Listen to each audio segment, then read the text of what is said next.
All right. Well, today I have a special guest, Bryan Balzano. For people that aren't familiar with Bryan's an IFBB pro bodybuilder that placed ninth in the Olympia last year. And so far, he's planned on retiring from competing, but in chatting with him a little bit, he's thinking maybe he could compete again one day. We'll see what he has to say about that. And one of the main reasons I invited Bryan is he had talked to Emmerich. Bryan's using our microdosing TRT with the Humanofort and Ectigrowth combination. And I invited him here so we can get some of his input on how that's working out for him. So Bryan, if you give us a little background, like how long had you been competing in bodybuilding? So I started competing and officially day one was January 1st, 2014. Okay. That was when I got with my coach, but I've always been, I guess, bodybuilding, Right. lifting on my own for myself. On a hobby Since senior type high school. level. Yeah. Yeah. And I never in my life wanted to compete. That wasn't something that I kind of was like thinking about. I was just someone that was lifting, eating. I just wanted to do it. And then when I came to Columbus after college, I kind of got harassed in a good way. Like everywhere I went in college, when I was at my college gym, everyone's like, "You compete?" I'm like, "No." And then everyone went like, "Oh man, you compete?" I'm like, "No, I don't. I don't." And then finally, I just got talked into it after so many people were like, "You have a gift. You should give this a try." Yeah. But that was never something that I was like, "Oh, I want to compete." I was just someone almost like Sam Sulak. I just like going to the gym, eating food. I just wanted to be big. I graduated high school at 104 pounds. So I was small. I was someone, I just wanted to be big my whole life. I didn't really care about getting lean. I was always lean as it was. Yeah. But that's kind of how it started. I just was someone that's on a mission to be like, I just didn't want to be a little girl anymore, man. I was like, you can't even find a girl who weighs 104 pounds. So that's kind of how I just kind of fell into this life. It just wasn't by choice. It was something I just kept pursuing on my own. And then, which I feel like in today's industry, not to get off track, but too many people, I feel like that's how you should compete. It's find yourself, find lifting, lift the correct way, learn to diet. People just kind of use a show, oh, I'm going to compete and all stuff. And they do one show where it's you should maybe just take years to learn to train, learn to diet, learn all this stuff on your own, and then step into competing. Too many people nowadays, it's they just hey, I'm going to do a show, get in and get after it. Where it's and then you just need to make progress. Real for me, just take years and just work on yourself, do behind the scenes. And then when you're ready to compete, even though that's not what I did, but it's kind of just how I did it on my own. I just built the body I wanted. And then when the public around me, my external environment kept come at me you need to get this to try. Yeah. Then I just did. And so that's kind of how I fell into it. But I have never had a desire to step on stage. It was just something that was never in my mind. How many times when did you go pro? So I went pro in 2014. So you went pro the same year. Yeah. So everybody was right. Everybody was right. You should have been competing. Yeah. So this is kind of, so that's kind of how this all began. There was if I trained at Worthington North, Metro Fitness in Worthington. So Mike Davies is the owner there. Okay, I know that. He's really well renowned. Yep. So I just moved here in 2000 and in Columbus, 2012, end of 2011, after I graduated college. Had to get shoulder surgery, was out for a year. And I was lifting at LA Fitness or Urban Active at the time. And then I was really trying to find a new gym. And that new gym down the road that I heard a lot of people went to was Metro Worthington. And then I switched there. And then I was coming back from my first shoulder surgery. I wasn't a tiny kid, but as I made progress, Mike Davies still is the owner. He was the one that kind of was every day hey, you need to compete. And so for years, I was just kind of doing my thing until 2014. And then the winter of 2013, like he saw how I dieted. I had no life. I didn't drink. I didn't do anything. And he was like, and he just kind of pulled me to the side and was like, look, man, he's like, the hardest thing to do is to get people to diet and all this stuff. He's like, you literally already diet like you're in a contest prep. You don't do anything. He's like, you're insanely OCD. You train hard. You diet insanely hard. You don't go out. You don't do anything. He's like, this is all by choice. He's like, I'm just having, he's like, I just want you to step on stage. He's like, you literally have to do nothing. It's like, you're almost already in stage shape just by yourself. He's like, just get on the stage, man. He's like, I think you have a life that you could achieve. He's like, do you want to work at Chase the rest of your life? I was like, no. And he's like, do you want to get paid to lift weights?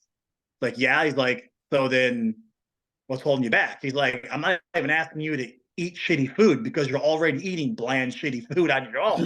He's like, I'm just having you get on stage. Yeah. I was like, well, all right. So I called my buddy up. His name was Jamin. He went to college. He was the bodybuilder. He always talked to me about trying to step on stage. And that's how actually I got with my coach. Okay. That was his coach. I trusted him. He was like someone that, I always looked up to. And I honestly feel like he should have went pro. He didn't have the best shape, but conditioning wise, dude trained like an animal, conditioned as hell, just crazy conditioning, but he just didn't have the best shape. He didn't have the best genetics in his shape to turn pro. But besides that, he was like, hey man, like, he was like, I'll hook you up with my coach, Justin. Yeah. And that's how we got started. And then that was it. It was like, that was like December of 2013. And then he was like, hey, there's a show called the Mike Francois here, I think it was May 10th. I'm like, everyone's telling me to do it. I just need a coach. And so that was it. So then he's like, all right, let's just get started January 1st. So that was it. Then January 1st was our first day that we linked up, followed his diet, and we had till May 10th to make it work. And then May 10th came up. I won one novice, one middleweight, and then won the overall. And then the plan was to go to North Americans, take a year off, and go to North Americans in 2015 as a light heavyweight, and then go pro. But Matt Jensen was friends with Justin Compton, and he was talking to all of them, and they were kind of like, hey man, like after I won the Mike Francois, kind of like my name went around, all that stuff. They were like, dude, this kid was crazy conditioned.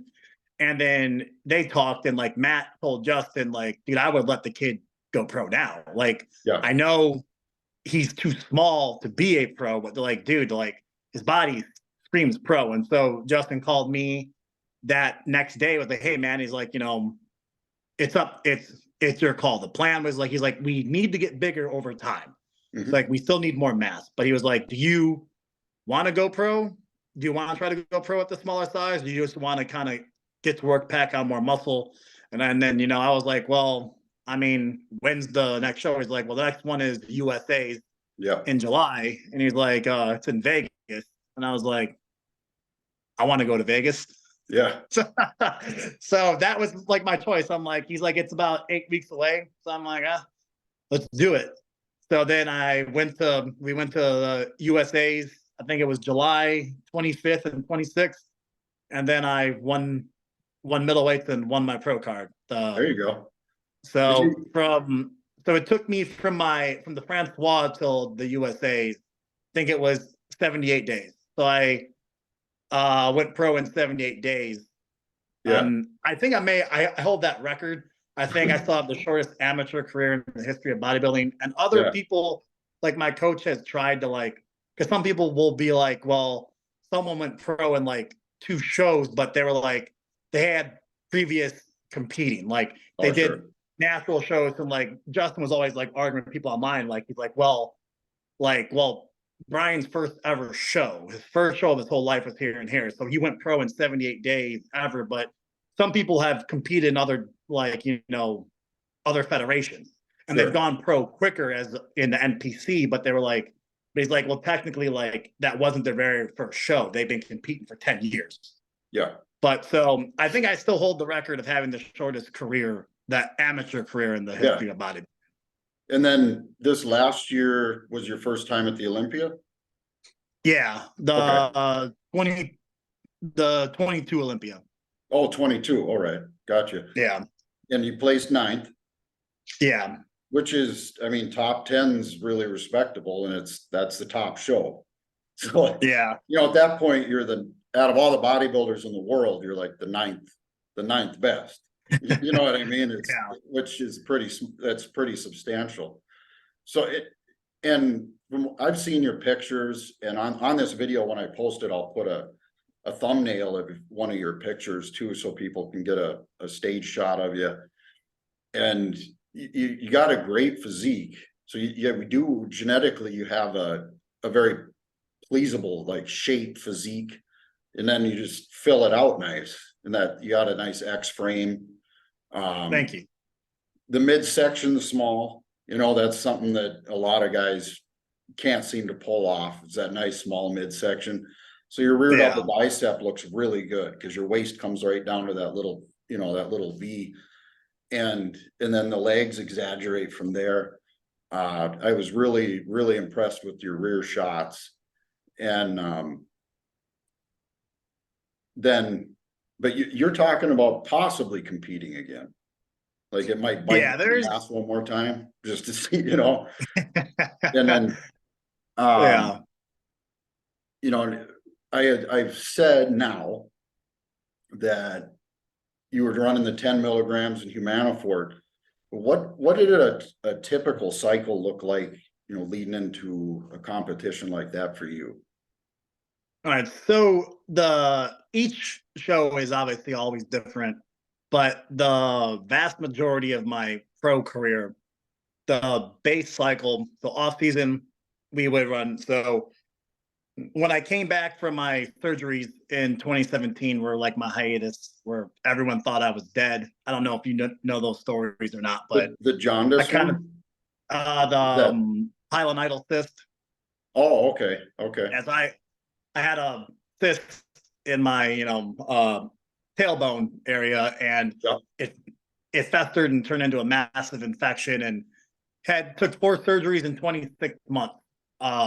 So I wasn't allowed to do anything, and that was where, like, because everyone's like, I went pro, and then they're like, dude, like, I remember like Bro Chat Fuad Abiad's podcast when I was getting ready for my pro debut 7 years after I turned pro. They like were doing like predictions, and all my buddies sent me, like, I wasn't watching the podcast yet, and then they sent me a thing like, dude, they're talking about you, and they were like, isn't this that kid that like went pro in like 2 days, and then he was some like phenom, and then you never heard from him again? Like, I thought he died or something. Like, he was just this kid was like the next big thing, and then he just vanished. And I Yeah. had so many surgeries to deal with, and that was I just kind of like deleted social media. I was not healthy, like, mentally, just because I was stuck in something that doctors had no clue how to fix it. I was in this never ending cycle, but that was pretty much it. So like I had 26 months where I was just like pretty much laying in a bed, Yeah. and 4 surgeries. So after that got healed, we always start low, like we titrate up. So we like first cycle for 3 months was just getting back on 400 milligrams of test, letting the body grow back. Cause I was 150 pounds after two years and 2 months of not lifting at Mhm. all. Just my body shrank. And then we started after that opening up cycle of just 400 milligrams of test for 3 months, letting the body get acclimated again to it. Then for the majority of my whole pro career, we had run 600 milligrams of test. So off season, like, so that would be the base, 600 milligrams of test in season, off season.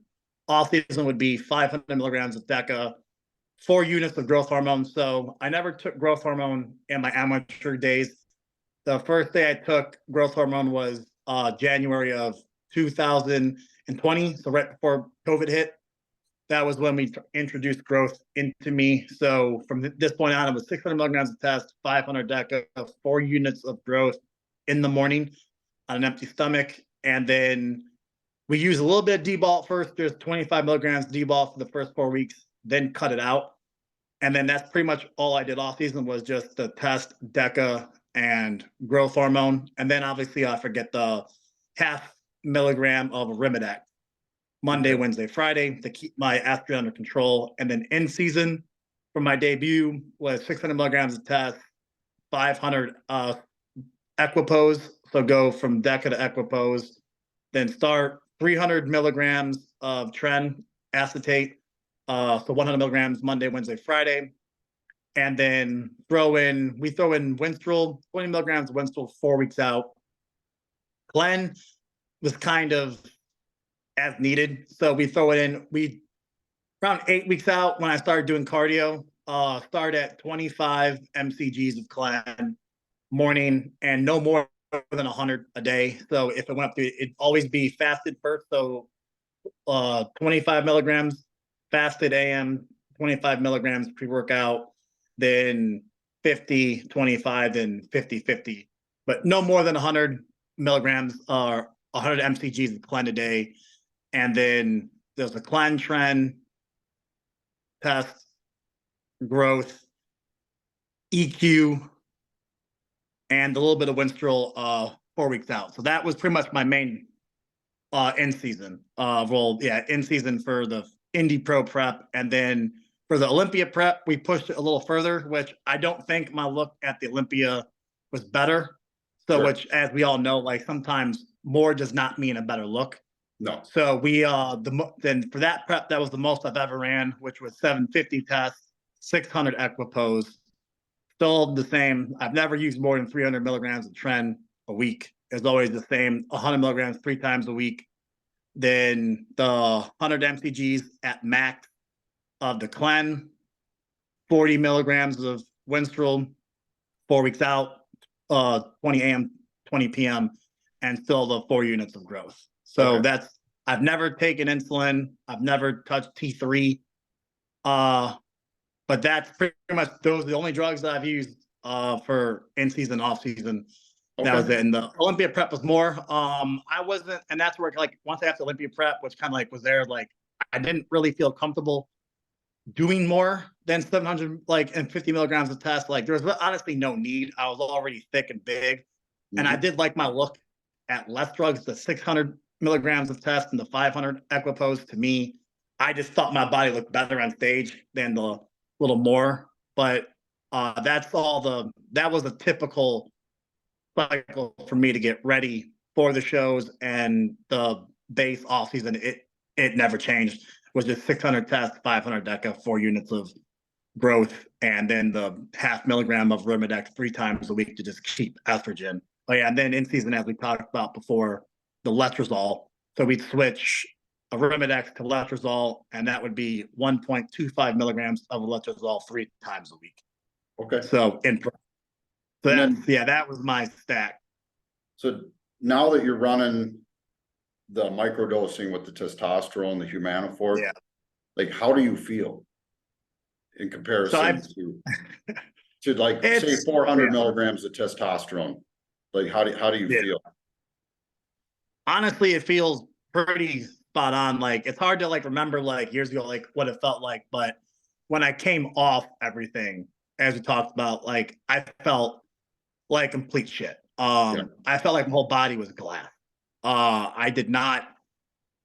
I like even like I couldn't flex my muscles, man. Just sitting there like again trying to pose, just felt like I wasn't even moving my body. It's the oddest feeling. And for the viewers out there, I got my blood work done 3 months post retirement, no drugs, just straight clean, seeing what happened. And my total test was 16. My free testosterone was 5, and my bioavailability test was 3. So my total test was just 16. That's not, 1600, whatever. It's just 16. My body was running on nothing. It felt like I just felt like I was already dead. Like there was everything in my life just felt so meaningless. My body hurt, everything. And then when I got on the TRT, I felt normal, all stuff. So I was taking 200 milligrams of test, and I just felt normal. Like I wasn't hurting anymore. I on my body, I could move it. There was a pump, and then I got in contact with Emmerich and about the Humanofort, and then he was talking to me about the ecty growth because I know Emmerich's friend Chris Dodson. That's how me and Chris are friends, and that's how I got hooked up with Emmerich. Okay. And then he was telling me, to use he's like, all right, use 10 milligrams of testosterone every day, take essentially 2 Acti growth a day and 2 Humanofort a day. So 1 Acti growth in the morning, 1 Acti growth before I lift, because I lift later in the day, and then 2 Humanofort at night. Yeah. And at first, like, I'm out here like 10 milligrams of testosterone, like, Yeah. this is a joke. But I'm like, my body already hurts. I've tanked. I'm Yeah. like, what do I got? You don't have anything to lose. Well, You're like, what do you got to lose? I just listened. Yeah. So I did it. And sure enough, man, like, it honestly feels like I'm on a cycle. Like, the pump came back to, like, I was not excited to lift at all. Like, it was just like, I wanted to fully just almost like move on. At this point, I thought it was never going to be the same. I'm like, sorry family, like, fuck lifting. This is just awful. Like, if this is how the rest of my life is going to be, then I guess I'm just never going to lift again. It's just time for me to fix my past and move on. And then I was like, I tried this, and honestly, like, that's why I'm still lifting. And from the recent stories, like, everyone's like, dude, you still look incredible. And it feels like everything's back, between libido wise, like sex life, lifting, pump, joint pain, everything.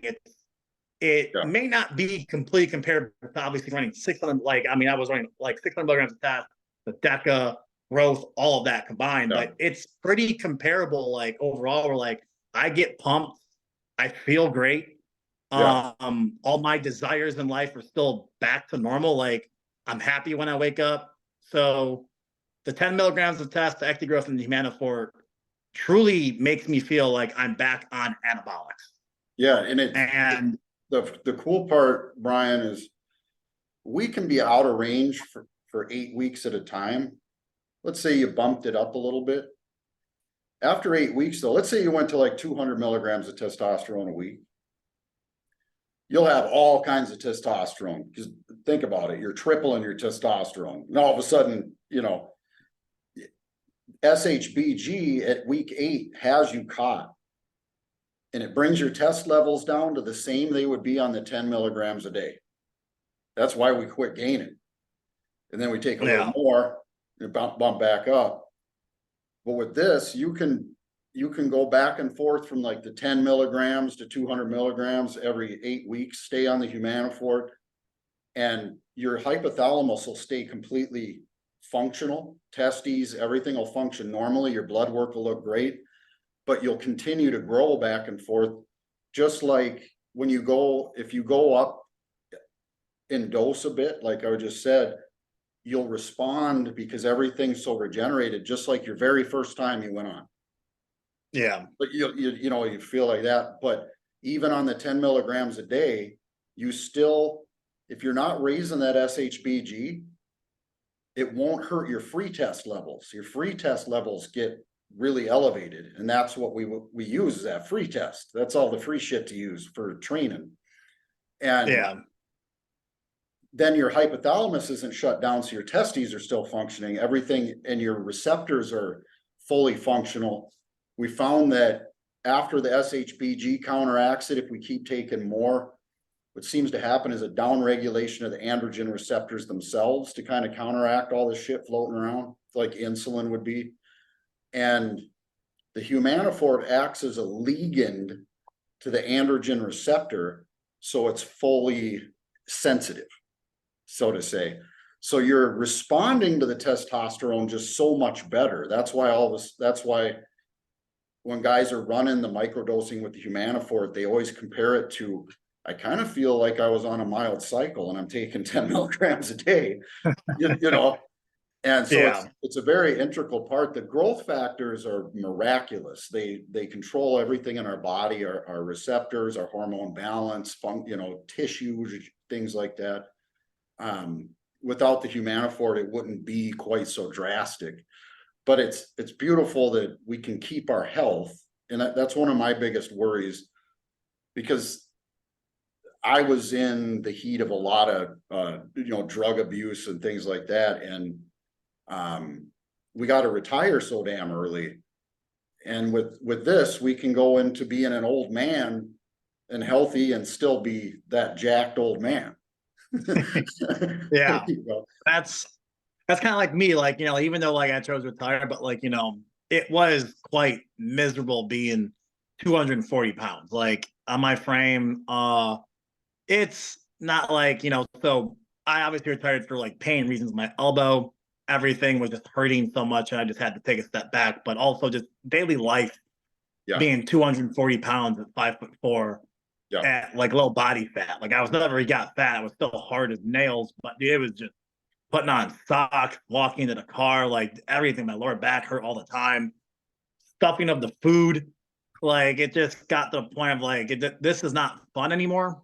yeah, But that was just quite hard to live your life at that size and all that. But now that I forget what led into this, where I was going with that. oh, Um um,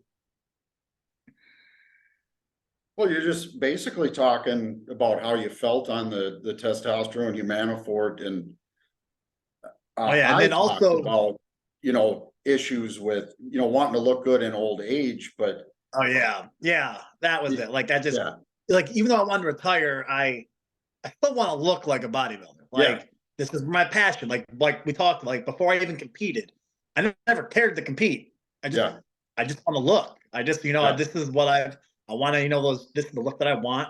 And so even here, like people are like, hey, like you're retired here, and like I'm still on my stuff. I snack and cheat a lot. But I still, like everyone's like, oh, like you can just live a free life. I'm like, well, I still, like, it's like 80-20. I still want to eat clean. I'm just not gonna go eat McDonald's for no reason.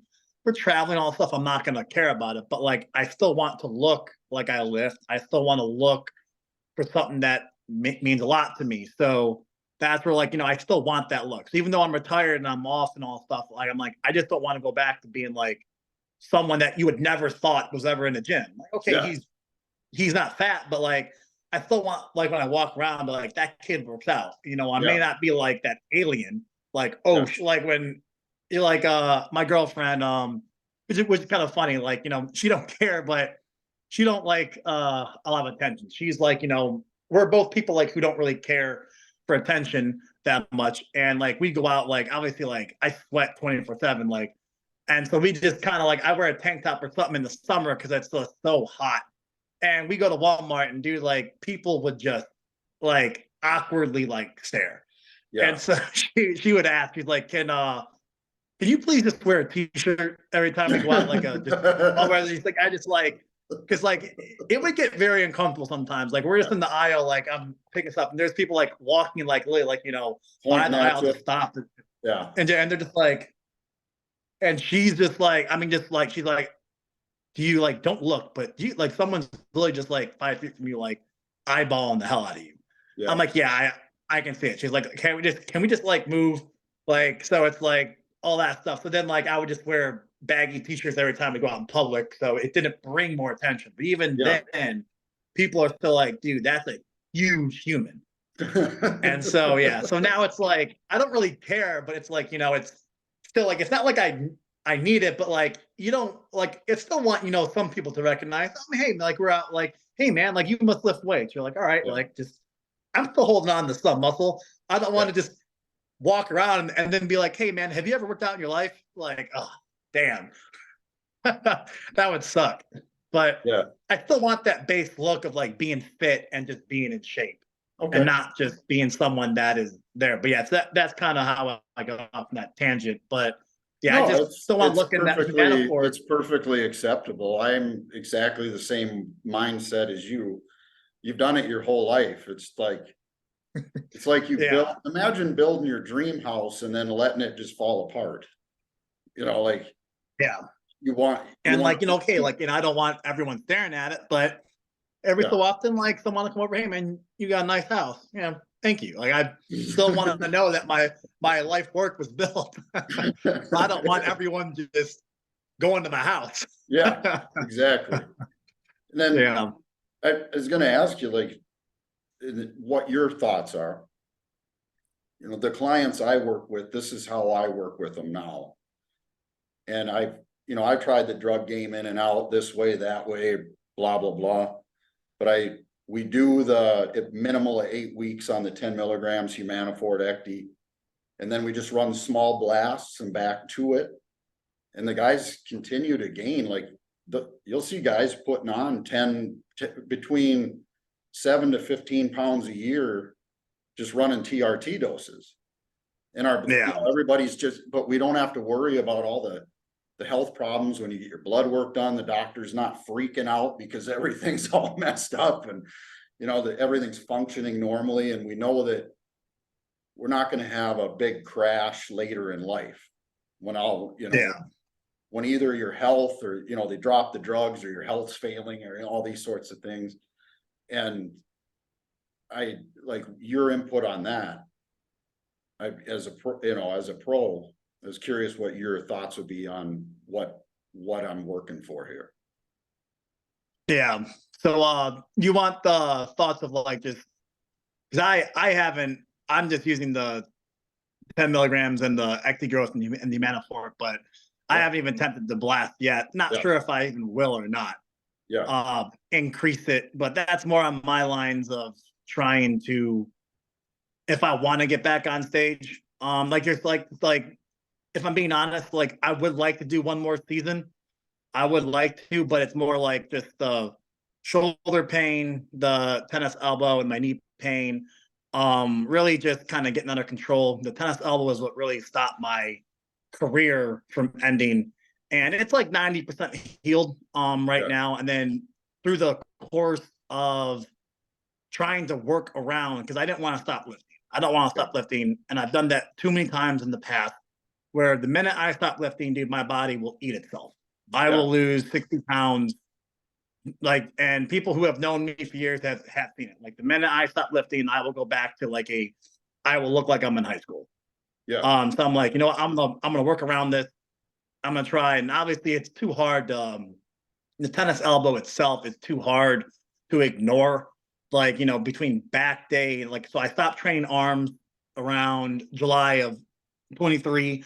So I just do chest, back, shoulders, legs, and back still entires, like it entails a lot of forearm use. So the forearm use is there. So it's kind of like, maybe that's kind of why it hasn't truly healed yet. But like I use these metal hooks, not straps. So it's like a big steel hook. So then I can still pull and focus on my training, but like I don't have to use my hands and grip. So as long as I keep my forearm loose, I can still pull with my elbows and hook and just kind of activate my back. And that's helped out a lot. But for right now, I would like to know, like, once again, like just that little tick inside of like, hey, up the dose a little bit. You like this, but let's just see what 200 milligrams of test. but it's also at the same time, I'm like, I'm still in pain, so I'm kind of waiting for the right moment. Like I'm very also like I'm very like aware of this. And like when you like something, you don't ever want to take a step back. Right. And so that's where like I like my life right now. I like this. I do want to be a little bit bigger. I do want to be a little bit leaner. But at the same point, I'm like, just the 10 milligrams of test, the Humanofort and the Ecti growth are good. And if I start playing with a little bit much more, I may want to keep it higher. I may want to like, so that's kind of like, I'm just like, I'm in a good place. I feel great. I'm sleeping great. I'm happy. Yeah, I like the way you sound. You sound happy, and you know what I mean? Mentally, you're in a good place, which is a really good sign. And also just with competing, like it's just I like sometimes like I want to, and then I think about like even now, like I live in Columbus, Ohio, starting to get kind of warm out. The sun's out. With daylight savings time, like we'll just kind of go to her parents' house to hang out with friends. We get dinner here, and so I'm like, do I really want to lose that again? Like, we just kind of like, we go see movies. We're just kind of like having like, I'm not truly on a like strict thing. And that's kind of like where I'm at now. So it's like with all this happiness, like, I'm on the perfect cycle right now. If you want to say like, feel great. I have some energy. I have, passion and drive in my life. I have the pump. I got this, and I could look a little better, but also it's like, hey, like I'm only lifting 4 days a week, not 6 days. I'm only lifting for an hour and a half max. On general, maybe like more an hour and 15. And I used to lift for 3 hours a day, 6 days a week. And then it's like the weekends, like I'm not doing any cardio at all. I just lift those 4 days. So I'm eating about 2,900 calories a day, just moderate, not much. But just, hey, enough. And then on the weekends, I eat what I want. Like last night, got a extra chicken parmesan on a huge bed of pasta, ate a whole box of strawberry shortcake rolls. Jesus. You're gonna make me sick to my stomach. Yeah, wait, just this. I thought of the shortcake rolls and I started getting a little bit sick to my stomach there. I was like, holy cow. Even bought, you see this. It's like a big ass bag of granola. Okay. It's cinnamon roll granola. Yeah, I just feel like, and then I keep buying some of these, like the Costco bag of Reese's Animal Crackers. I just will come up and smash like 20 or 30 throughout the week. Like, I just like, so I'm just like in this balance of like, like I say about like Wednesday and Saturday. So like I'm eating my somewhat restricted calories on Saturday. Like, we went down to Bear Barrel, just had a chicken parmesan with an extra piece of grilled chicken, like parmesan. That two grilled parmesans on a big bed of pasta, and then came home, had that box of Little Debbie cake rolls. And then, so I'm just like, like I'm actually enjoying this. I'm still eating good while I'm eating a lot of shit calories here and there, like when I feel like it. So it's more of like, so even with like the feeling of the Humanofort and wanting to go more, I'm also like I want to, but then in the end, I'm like, but do I really want to go in that hell again where I can't go out, can't do this, like trying, it's like, I don't know if I want all that back in my life again. Yeah. So that's what kind of is my balance of like, do I really want to just feel like I'm caged again? Yeah. And right now I feel great hormonally. And then also just, hey, I have the pleasure of, hey, just go out with some friends, come home. I want some sugar, eat it. Like it just, I do what I want. And to me, I feel like pretty decent, like to my standards, am I ever going to be that like, hard and dry again as like those full blown cycles? Probably not. But like from how I'm eating, what I'm doing, and all stuff, how I feel, it's a good balance. But like, I just don't want to be caged anymore, man. That's the part where like I had to step away from it. It's like I just like I couldn't step out mentally. Like when I do something, I have to give everything. And that was one thing of like, so if I'm giving orders, not supposed to cheat, I have to this, like anything that broke my passion of trying to improve, I would feel like I couldn't enjoy anything. If we went on a vacation or something, because I'm like, well, I'm not supposed to be going out. I'm not supposed to be doing this. Like if you have to like make your meals work. If we go out of town, go visit a friend, do like a little weekend trip. So it's kind of like, the whole thing of like, I couldn't enjoy anything in my life because if I wasn't doing what I was supposed to do to better my bodybuilding career, then it would just like sit inside of me of like, I just can't do this. And I'm like, man, like, so that was one